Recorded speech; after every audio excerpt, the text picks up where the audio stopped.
Hello everyone, कैसे आप सब। आप सबका अपने चैनल में स्वागत है।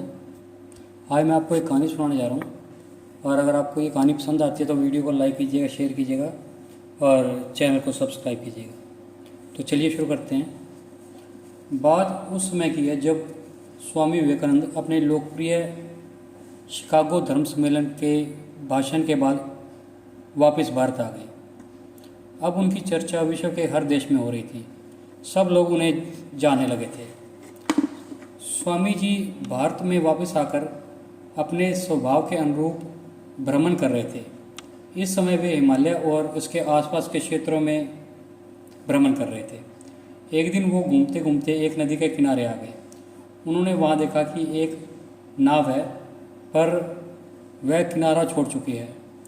तब वे नाव के पास आने के इंतजार में वहीं किनारे पर बैठ गए।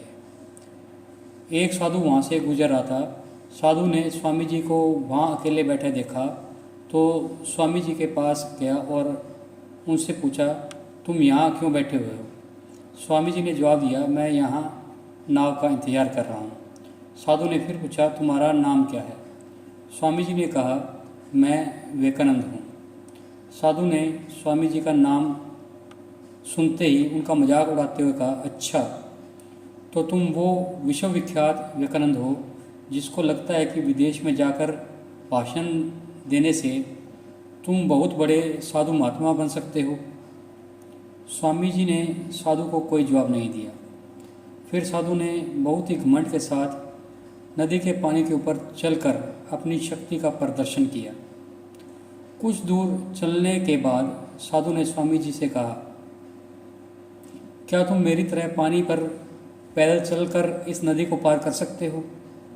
स्वामी जी ने बहुत ही आदर और विनम्रता के साथ साधु से कहा, इस बात में कोई शक नहीं कि आपके पास बहुत ही अद्भुत शक्ति है, लेकिन क्या आप मुझे यह बता सकते हैं कि आपको यह असाधारण शक्ति प्राप्त करने में कितना समय लगा। बहुत ही अभिमान के साथ साधु ने जवाब दिया, यह बहुत ही कठिन कार्य था। मैंने 20 सालों की कठिन तपस्या और साधना के बाद यह महान शक्ति प्राप्त की है। साधु का यह बताने का अंदाज बहुत ही अहंकार भरा था। यह देखकर स्वामी जी बहुत ही शांत स्वर में बोले, आपने अपनी ज़िंदगी के 20 साल ऐसी विद्या को सीखने में बर्बाद कर दिए जो काम एक नाव 5 मिनट में कर सकती है।